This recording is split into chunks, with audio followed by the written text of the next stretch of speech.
95% মুসলমানের দেশে 100% মানুষ চাঁদাবাজ। কথা কোন ঠিক কিনা? চাঁদাবাজি করে বিভিন্ন জায়গা থেকে টাকা উপার্জন করে, মানুষের ব্যবসা বাণিজ্য, টাকা পয়সা, চিকিৎসা খাতে চাঁদাবাজ, ব্যবসা দিবে কেউ, সেখানেও চাঁদাবাজি করে, কেউ কিছু করতে চাবে, কোনো কিছু উদ্বোধন করবে, ওখানেও চাঁদাবাজি করে। পৃথিবীর আর কোনো দেশে এত চাঁদাবাজি হয় না বাংলাদেশে যে পরিমাণ চাঁদাবাজি হয়। অথচ 95% মুসলমানের দেশ, 95% মুসলমান, আর হিসাব করলে দেখা যাবে 100% মানুষ চাঁদাবাজির সাথে জড়িত। এই দেশে কি আল্লাহর রহমত আসবে না গজব আসবে? গজব আসবে। আমেরিকা, ইউরোপ, কানাডা, যুক্তরাষ্ট্র, জাপান, কোনো দেশে কোথাও কোনো চাঁদাবাজি হয় না। মানুষ সরকারকে ট্যাক্স দিয়ে বসবাস করে, রাস্তার উন্নয়ন করে, শিল্প ইন্ডাস্ট্রি উন্নয়ন করে, কিন্তু চাঁদাবাজি করে না। কিন্তু আমরা একটু সুযোগ পাইলে, একটু নেতা কিংবা নেতার আশপাশে থাকতে পারলে সাধারণ মানুষের জীবনকে জাহান্নাম বানিয়ে দেয়। এর হিসাব আল্লাহর কাছে দিতে হবে। আল্লাহ তাআলা বলেছেন, ওয়ালা তাকুলু আমওয়ালাকুম বাইনাকুম বিল বাতিল, অন্যায়ভাবে কারো সম্পদ আত্মসাৎ করো না। ওয়ালা তাকুলু আমওয়ালাকুম বাইনাকুম বিল বাতিল ওয়া তুদলু বিহা ইলাল হুকাম লিতাকুলু ফারিকাম মিন আমওয়ালিন নাস, মানুষের সম্পদ জানা শোনা সত্ত্বেও বিচারকের কাছে ঘুষ দিয়ে এর উপস্থাপন করো না যে এই সম্পদটাকে গ্রাস করার জন্য তুমি চেষ্টা করে যাচ্ছ। হারাম উপার্জন দুয়া কবুলের অন্তরায়, হালাল উপার্জন দুয়া কবুলের উপায়। যার উপার্জন যত বেশি তার ছেলে মেয়েরা তত ভালো, তার ইবাদত তত বেশি কবুল। আর যারা হারাম উপার্জন করে তাদের মানসিক কোনো শান্তি নাই, পেরেশানের শেষ নাই। কারণ সে জানে সে কি করেছে, সে কি অন্যায়টা করেছে, সে জানে তার ইনকামের এত কিছু এই হারামের সাথে যুক্ত। এই লোক কখনোই মানসিক শারীরিক কখনোই শান্তি পাবে না। টাকা পয়সা উপার্জন করতে পারবে কিন্তু শান্তি পাবে না। এই দুর্নীতি, চাঁদাবাজি, দস্যুতা, ডাকাতি, এর ব্যাপারে আল্লাহ তাআলা সূরা মাইদার 33 নম্বর আয়াতে বলেছেন, ইন্নামা জাযাউল লাযীনা ইউহারিবুনাল্লাহ ওয়া রাসূলাহু ওয়া ইয়াসআউনা ফিল আরদি ফাসাদান আন ইয়াকতালু আও ইউসাল্লাবু আও তুকাত্তা'a আইদিহিম ওয়া আরজুলুহুম মিন খিলাফিন আও ইউনফাউ মিনাল আরদ যালিকা লাহুম খিজিয়ুন ফিদ দুনিয়া ওয়া লাহুম ফিল আখিরাতি আযাবুন আযীম। আল্লাহ রাব্বুল আলামিন বলেন, ইন্নামা জাযাউল লাযীনা ইউহারিবুনাল্লাহ ওয়া রাসূলা, যারা আল্লাহ এবং তার রাসূলের বিরুদ্ধাচরণ করে, ওয়া ইয়াসআউনা ফিল আরদি ফাসাদা, জমিনের মধ্যে ফাসাদ সৃষ্টি করে, ঝগড়া বিবাদ সৃষ্টি করে, দস্যুতা ডাকাতি সৃষ্টি করে, ফাসাদান আন ইয়াকতালু আও ইউসাল্লাবু, তাকে হত্যা করা হবে, তাকে শূলে চড়ানো হবে, আও তুকাত্তা'a আইদিহিম ওয়া আরজুলুহুম মিন খিলাফিন আও ইউনফাউ মিনাল আরদ, তার ডান হাত বাম পা, বাম হাত ডান পা বিপরীত দিক থেকে কেটে ফেলে দেওয়া হবে, আও ইউনফাউ মিনাল আরদি, অথবা তাকে দেশান্তরিত করা হবে। যালিকা লাহুম খিজিয়ুন ফিদ দুনিয়া ওয়া লাহুম ফিল আখিরাতি আযাবুন আযীম, দুনিয়াতেও তাদের জন্য লাঞ্ছনা, ওয়া লাহুম ফিল আখিরাতি আযাবুন আযীম, আর পরকালেও তার জন্য কঠিন যন্ত্রণাদায়ক শাস্তি। এজন্য কঠিন হুঁশিয়ারি আল্লাহ তাআলা দিয়েছেন। যারা দুর্নীতি করে, চাঁদাবাজি করে, ঘুষ খায়, সুদ খায়, অন্যায় কাজ করে, হারাম উপার্জন করে, তাদের পরিণতি দুনিয়াতেও ভালো হয় না, হবে না, আর পরকালেও ভালো হয় না, ভালো হবে না। হাদিসের মধ্যে আল্লাহর রাসূল বলেছেন, দুনিয়াতে অনেক মানুষ অনেক ইবাদত করেছে, কিন্তু পরকালে গিয়ে দেখা যাবে তার ইবাদতের আমলনামা একেবারেই শূন্য, একেবারেই শূন্য, কোনো আমল নাই।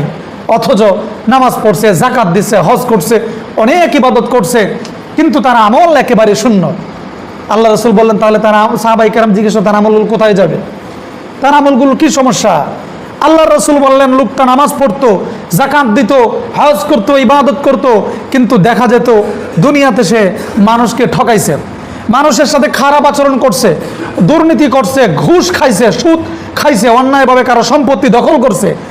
এই পরকালে আসার পরে তার আমল নামাগুলো চলে যাবে যাকে সে ঠকাইছে, যার সাথে সে অন্যায় করেছে, তার আমল নামায়, এবং সে তখন একেবারে নিঃস্ব হয়ে যাবে। এজন্য খুব সাবধান। আপনি অন্যায় করবেন, গুনাহ করবেন, মানুষের সম্পদ আত্মসাৎ করবেন, আপনাকে আল্লাহর কাছে তার পুঙ্খানুপুঙ্খানু জবাব এবং হিসাব দেওয়া ছাড়া আপনি রাস্তা পার হতে পারবেন না। এটা মনে করি যে কিরামান কাতিবিন, এটা কোরআনের আয়াত, যে একজন আছেন আমার সব অন্যায় দেখতেছেন, লিখতেছেন, তাহলে দেখা যাবে অনেক অন্যায় থেকে আপনি বেঁচে থাকতে পারবেন, অনেক অন্যায় থেকে বেঁচে থাকতে পারবেন। সব তো পারবেন না, মানুষ তো অন্যায় করবেই বা করেই, কিন্তু এই চিন্তা যদি মাথায় থাকে যে আল্লাহ আমাকে দেখতেছেন, কিরামান কাতিবিন আমার লিখতেছেন, আমার একটা আমলনামা তৈরি হচ্ছে, যে আমলনামার হিসাব আল্লাহর কাছে আমার দিতে হবে।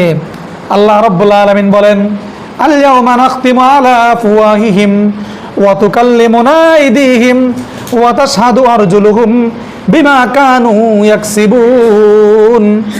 আমি সেদিন তোমাদের মুখের মধ্যে মোহর মেরে দেব। মোহর, ওয়া তুকাল্লিমুনা আইদিহিম ওয়া তাশহাদু আরজুলুহুম বিমা কানু ইয়াকসিবুন। আমার সঙ্গে কথা বলবে তোমার হাত, তোমার মুখ, তোমার পা, তোমার হাত, এটা দিয়ে তুমি কি করছো? মুখ দিয়ে কারা কি বলছো? প্রত্যেকটা অঙ্গ প্রত্যঙ্গের জবান আলাদাভাবে খুলে দিবেন, এবং প্রত্যেকটা অঙ্গ প্রত্যঙ্গই আলাদা আলাদা একটা সত্তা। আমি যদি হাতে চিমটি কাটি, টের পাই না? আপনারা পান কি না? যদি না পান তাহলে আপনি অসুস্থ। আপনি পায়ে যদি আঘাত পান তাহলে পায়ের মধ্যে আপনি অনুভব পাবেন। যদি অনুভব না হয় তাহলে আপনি অসুস্থ। প্রতিটা অঙ্গের আলাদা আলাদা একটা সত্তা আছে। এই যে হাত নাড়াইতেছি, পা নাড়াইতেছি, আঙ্গুল নাড়াইতেছি, প্রত্যেকটা অঙ্গকে আল্লাহ তাআলা এইভাবে সেট আপ করে দিয়েছেন, যেটা বলেন সুবহানাল্লাহ। যদি একটা আর একটা নাড়ানো না যায় তাহলে আমরা এটাকে কি বলি? প্যারালাইজ, নাকি? এই অসুস্থ শুরু হয়ে যায়। তো মুহতারাম হাজিরিন, এই আল্লাহর কাছে প্রত্যেকটা হাত, পা, অঙ্গ আল্লাহর কাছে হিসাব দিবে। আপনি এগুলো দিয়ে কি করছেন, কোন কাজে ব্যয় করছেন, সম্পদ কোন কাজে উপার্জন করেছেন, কোন খাতে, আর কোন খাতে ব্যয় করেছেন। অনেক মানুষ আছে, টাকা আছে, জুয়া খেলে, আছে না নাই? অনলাইন জুয়া খেলে এমন মানুষ আছে না? অনেক যুবকরা অনলাইন জুয়া খেলে, হয়তো বা পরিবারে বলে না, এই সমস্ত পরিবার নিজে ধ্বংস, পরিবার ধ্বংস, সমাজ ধ্বংস। ওরা কিছুদিন পরে মাদকাসক্ত, নেশাগ্রস্ত হয়ে যাবে। এই জন্য প্রত্যেকটা পরিবারে মোবাইল আছে, প্রত্যেকটা পরিবারে ছেলে মেয়েরা আছে। খোঁজ খবর রাখবেন অনলাইন জুয়ার সাথে আসক্ত হয়ে যায় কিনা। টাকা আসবে, একদিন আসলে পরের দিন ডাবল চলে যাবে, এর পরের দিন সে নেশাগ্রস্ত হয়ে যাবে, পরের দিন আর লেখাপড়া ভালো লাগবে না। আর যদি আসেও, এটি কি হালাল না হারাম? যারা তাড়াতাড়ি বড় লোক হয়ে গেছে অনলাইন জুয়া খেললে, গাড়ি বাড়ি কিনে লাইছে, কি ভালো কাজ করছে? হ্যাঁ, এরকম যদি একটা কিছু টাকা পায় তাহলে আর 10টা ওই জায়গায় ইনভলভ হবে না? একটা এলাকার একটা ছেলে অনলাইন জুয়ায় জিতছে, তার দেখা দেখি আর 10টা যাবে, যাবে না? তো ওই 10টাকে আর 1 কোটি টাকা আনতে পারবে? জুয়া তো জুয়াই, এটা তো কোনো গ্যারান্টি নাই। এই জন্য নামাজ পড়ে ঠিক যুবক ছেলে, কিন্তু দেখা যায় নামাজটা পড়েই একটা গোপন জায়গায় গিয়া কি যে করে, মোবাইলে কি যে করে, এটার জবাব নিতে হবে এবং জবাব দিতে হবে। যদি নিতে না পারেন আর সে না দেয়, তাহলে ভবিষ্যৎ ভালো না। মোবাইল থাকলেই যে মন চা তা করবে, এই হিসাবটা নেবেন। আপনার পরিবার, সমাজ, দেশ সব ধ্বংস করে দিবে। মুহতারাম হাজিরিন, যে কথাগুলো বললাম, আল্লাহ তাআলা আমাকে তারপর আপনাদেরকে আমল করা তৌফিক দান করুন। যারা সুন্নাত